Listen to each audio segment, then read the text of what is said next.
안녕하세요. 미술식탁 애청자 여러분. 오늘의 작품은 여러가지 의미심장한 물건들이 많이 그려진 한스 홀바인의 대사들이라는 작품입니다. 이 작품은 영국 최초의 절대군주로 성장한 헨리 8세 시절 그려진 그림으로 여러가지 역사적인 의미를 지니고 있습니다.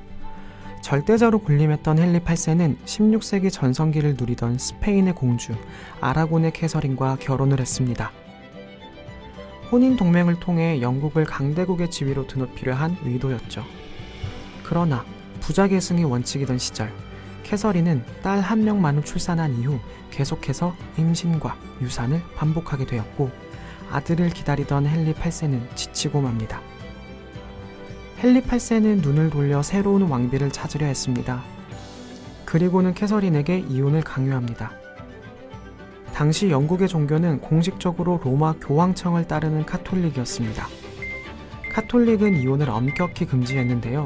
헨리 8세는 캐서린과의 이혼을 위해 당시 절대적이었던 카톨릭과의 인연도 끊어내고 영국만의 종교인 영국 성공회를 설립합니다. 홀바인의 대사들이라는 작품은 영국의 대립 상황에서 헨리 8세의 이혼을 막기 위해 프랑스와 로마 교황청에서 파견된 외교관들을 그린 작품입니다. 왼쪽의 인물은 이 작품을 주문한 사람이자 영국 주재의 프랑스 대사였던 장드 당트빌이고, 오른쪽의 인물은 로마 교황청 소속 주교이자 당트빌의 친구였던 조르주 드쉘브입니다. 특명을 가지고 영국으로 온 그들의 중재는 성공했을까요? 이미 두 번째 왕비의 뱃속에 아기가 생겨 결국 두 사람은 어떠한 시도도 하지 못하고 프랑스로 돌아가야 했습니다. 이런 상황에서 두 사람은 런던을 방문했었다는 사실을 남기기 위해 영국의 궁정화가였던 홀바인에게 의뢰를 한 것이죠. 홀바인은 두 사람을 그리며 증인으로 나타날 수 있도록 여러 가지 정치적, 사회적 상황을 고려해 상징적인 사물들을 두 사람 사이에 배치하여 그렸습니다. 제일 먼저 나이를 기록했습니다.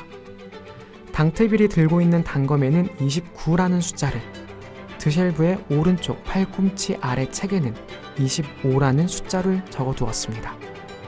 그리고 그들이 부유한 고위층이자 지식인이라는 것을 증명할 수 있도록 선반의 상단에는 당시 최첨단이었던 별자룡 천체 관측기와 나침반, 항해도구, 해시계 등 과학과 관련된 여러 용구를 배치했습니다. 한스 홀바인은 영국인이 아닌 독일 사람이었습니다.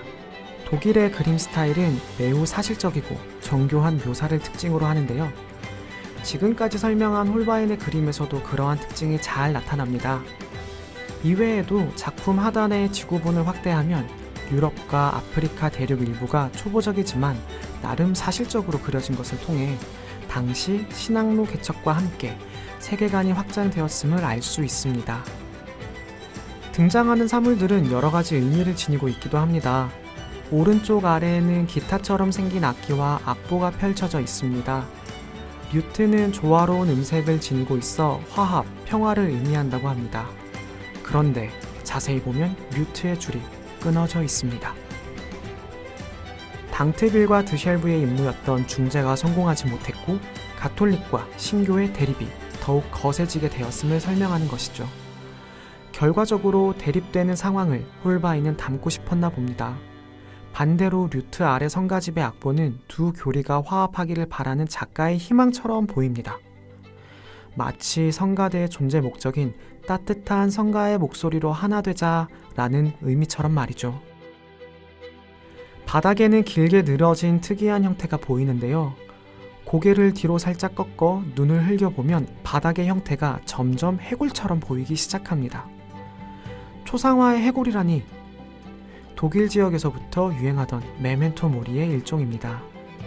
메멘토 모리란 인생의 덧없음, 죽음을 기억하라 등의 뜻을 지닌 라틴어로 영국의 당시 상황이 어쩌면 죽음 앞에서는 아무것도 아닌 것처럼 느껴짐을 설명하는 장치이죠. 여러 정치적 소용돌이 속에서 궁정화가였던 한스 홀바인의 느낀 바가 작품에 표현된 것이기도 합니다. 작품 속에 숨겨진 의미를 들여다본 후 다시 한번 이 작품을 감상하니 처음과 다른 무언가가 느껴지시나요? 작품과 관련된 재미있는 내용이 더 궁금하시다면 팟캐스트 팟빵에서 미술식탁 검색 후 41회 영국의 미술편을 참고해주세요. 밥 먹으면서 하는 가벼운 얘기처럼 흥미롭고 재미있는 이야기가 펼쳐집니다. 지금까지 미술식탁 남미술이었습니다.